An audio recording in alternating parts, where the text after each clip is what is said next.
Questão 5 do capítulo 5. Considere um cubo de aresta A com localização e orientação da figura 1.41. Então aqui eu já fiz a representação dessa questão. Existe uma carga pontual Q em cada canto. Encontre o potencial no centro da face para o qual x igual a A. Então está aqui, x igual a A é no centro dessa face aqui da frente. Para encontrar o potencial, no caso de uma distribuição discreta de cargas, nós vamos usar a seguinte expressão. Então essa daqui é a forma como se calcula o potencial, Q sobre 4πε0r. Aqui tem o índice I, porque isso está indexado no somatório. Aqui vai aparecer 8 parcelas, cada uma relacionada com cada carga. E isso é dessa forma por causa do princípio da superposição. O potencial em um ponto é dado pela soma do potencial devido a todas as cargas naquele ponto. E aqui eu já rotulei 1, 2, 7, 5. Isso daqui pode ser feito de forma arbitrária. O rótulo não faz diferença porque uma hora ele vai deixar de existir aqui nos cálculos e vou substituir o valor do rótulo no cálculo. Então, se eu escolher de forma diferente os rótulos, a única coisa que vai acontecer é que a ordem das parcelas aqui vai aparecer diferente, mas isso não importa porque a soma é comutativa. A ordem não altera.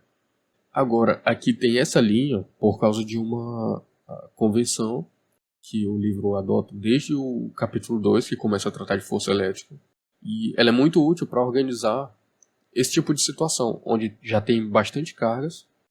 Então, faz sentido distinguir o que é fonte de potencial, nesse caso, e o que não está relacionado com a fonte. Por exemplo, esse RI ele é dado como o módulo desse vetor, aqui é RI. Esse R, por ele estar aqui nessa forma, na expressão do potencial, ele é a distância entre o ponto em que o potencial vai ser localizado e a carga fonte. Então, ele é da seguinte forma, R menos RI'. Porque se aqui, esse ponto no centro desse quadrado, para o qual x igual a A é o que a gente quer localizar, então a distância desse ponto para qualquer carga é que é o R grande. Então, o R índice 4 significa que eu estou tratando dessa distância aqui, até a carga 4. E ele é dado da seguinte forma, tem um vetor R, que parte da origem e localiza o ponto de campo, e tem o vetor R e linha, que como tem a linha, ele está relacionado com a fonte de potencial no caso. Então é um vetor que parte da origem e localiza o ponto de fonte. Então, a diferença entre esses dois vetores, o que vem da origem até aqui e o que vai da origem até a carga de fonte, vai ser um vetor que parte aqui da carga de fonte e vai até o ponto de campo. Esse daqui é o R. Nesse caso, é o R índice 4. Esse aqui que localiza o ponto de campo é o R sem índice, porque ele não vai mudar. Toda essa questão é para obter o potencial aqui nesse ponto. Então ele não vai variar. E ele não tem linha, porque ele não está relacionado com a carga de fonte. Esse vetor R está localizando o ponto de campo. Agora, como esse daqui localiza carga de fonte, então ele tem linha. Então, já escrevendo aqui, esse R, ele é dado por A na direção de X, aí ele vai para cá na direção de Y, de um tanto A sobre 2, e a mesma coisa na direção de Z, ele sobe aqui de um tanto A sobre 2. E localizando um R e linha, como ele vai localizar as cargas de fonte, e tem várias, ele não pode ser muito bem definido agora. Ele vai variar de acordo com cada carga considerada. Então vou escrever ele apenas da forma x e linha na direção de x, y linha na direção de y, e z e linha na direção de z. Então, fazendo r menos r', a gente obtém esse vetor. Então, A menos x' na direção de x, mais A sobre 2 menos y' na direção de y, mais A sobre 2 menos z' na direção de z. E o módulo de RI, que é o que aparece aqui na expressão, é dado pela raiz quadrada da soma de cada componente aqui ao quadrado. Então agora eu fechei esse parênteses aqui, elevado a 1/2. Esse aqui é o vetor, esse aqui é o módulo do vetor RI, que é o que aparece aqui. Então agora eu já posso reescrever esse termo geral considerando esse RI.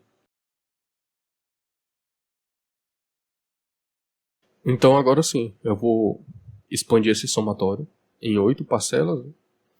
Então quando eu expandir para i igual a 1, eu vou ter Q1, aqui x1', y1' e z1'.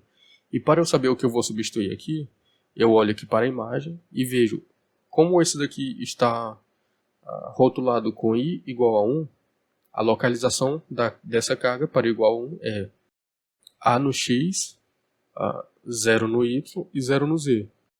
Por exemplo, a carga 8 é A no x, A no y e 0 no z.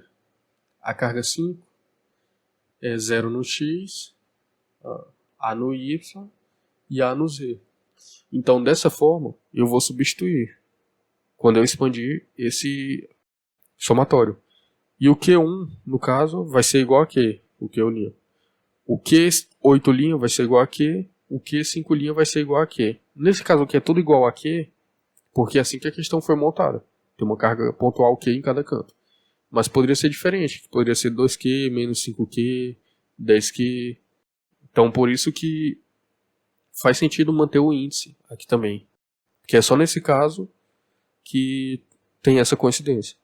Então agora eu já vou expandir isso daqui em 8 parcelas. Então eu já vou fazer logo um pouco mais aqui embaixo, porque essa expansão vai ser bem longa. Então aqui para o i igual a 1, eu tenho 4πε0, aqui a menos x1' ao quadrado mais a sobre 2 menos o y1' ao quadrado mais a sobre 2 menos o z1' ao quadrado, e isso tudo aqui, fechando esse parênteses, elevado a 1/2. Aqui eu tenho o Q1', mas eu já identifiquei todos esses. O Q1' é igual a Q, o x1' é igual a A, e o y1' e o z1' é igual a 0. Então já vou logo apagar isso daqui e substituir, porque A, 0 e 0.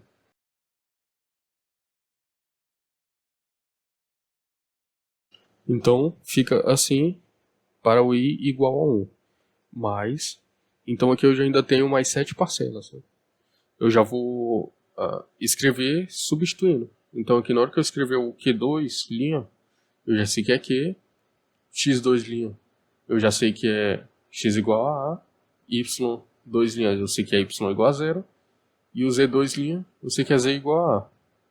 Então agora eu vou escrever tudo aqui.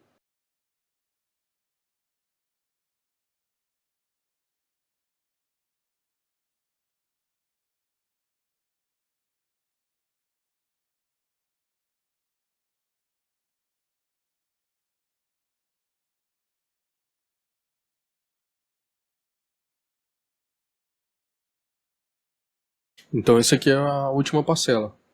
Vou fazer como exemplo aqui, que foi para i igual a 1, igual a 2, igual a 3. Vou fazer como i igual a 4. O Q, linha 4 é o Q, e a localização é 0 no x, A no y e 0 no z. 0 no x, A no y e 0 no z. Então desse jeito foi expandindo as 8 parcelas. Agora eu vou colocar tudo que dá para colocar em evidência, que é o Q sobre 4πε0. E agora fica da seguinte forma. Aqui eu tenho 0 ao quadrado, dá 0. Então aqui dá A sobre 2 ao quadrado mais A sobre 2 ao quadrado. Então 1 sobre 2, A sobre 2 ao quadrado. Isso aqui é elevado a 1/2. Nesse outro denominador, eu também aqui tenho 0. Nesse caso aqui, dentro desse parênteses dá A sobre 2. Aqui é A sobre 2 menos A. Dá menos A sobre 2.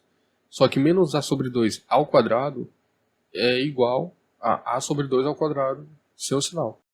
Então o denominador dá o mesmo desse aqui. Aqui da terceira parcela, aqui já está A ao quadrado. E aqui da mesma forma, A sobre 2 ao quadrado mais A sobre 2 ao quadrado. Agora aqui, essa quarta parcela, aqui dá A ao quadrado mais A sobre 2 ao quadrado mais A sobre 2 ao quadrado. A mesma coisa dessa aqui. Aqui na quinta parcela, também vou ter A sobre 2 ao quadrado mais A sobre 2 ao quadrado mais A sobre 2 ao quadrado. Agora eu vou fazer a sexta parcela. Então aqui dá 0, A sobre 2 ao quadrado, A sobre 2 ao quadrado mais A sobre 2 ao quadrado. Então agora eu preciso da sétima parcela, que é essa daqui. Vai dar A ao quadrado mais A sobre 2 ao quadrado mais A sobre 2 ao quadrado. E agora a última parcela, que dá 0, né? Então é do tipo 2A sobre 2 ao quadrado.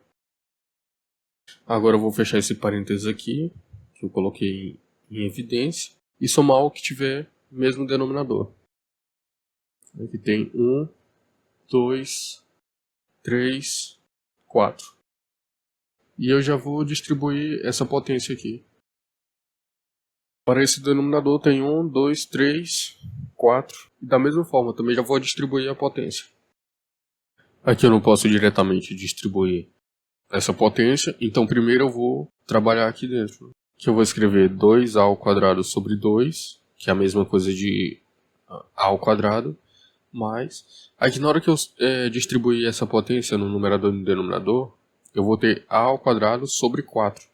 Mas aqui já está multiplicando por 2, então eu vou ter A ao quadrado sobre 2. Isso aqui é elevado a 1 meio. Então aqui eu já posso trabalhar nessa primeira fração. Então vai ficar 4 vezes 2, esse 2 aqui, sobre raiz de 2A. E essa fração aqui, para eu tirar essa raiz de 2 do denominador, eu vou multiplicar por raiz de 2 sobre raiz de 2, que é 1. Essa daqui vai ficar 4 sobre A. Somar isso aqui vai dar 3A ao quadrado, ainda elevado a 1 meio, sobre 2. Então eu repito aqui Q sobre 4πε0. Esse raiz de 2 vezes esse raiz de 2 vai dar 2, que simplifica com esse. Então aqui nessa primeira parcela eu tenho 4 raiz de 2 sobre A.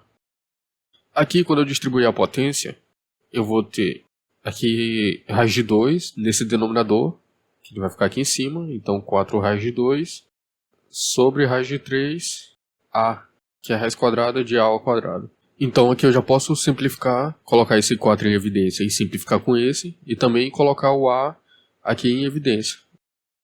Então aqui eu tenho raiz de 2 mais raiz de 2 sobre raiz de 3. Eu vou multiplicar esse daqui por raiz de 3 sobre raiz de 3, que assim eu não altero, né, essa parcela, e eu coloco no mesmo denominador para fazer a soma. Então vai ficar aqui mais raiz de 2. Então, para deixar igual a solução que está no final do livro, eu faço Q sobre ε0A, e aqui raiz de 2 vezes raiz de 3 mais raiz de 2. Aqui o π eu coloco aqui, π raiz de 3. Isso aqui dá aproximadamente 0,710, que é a resposta final. 0,71 Q sobre ε0A.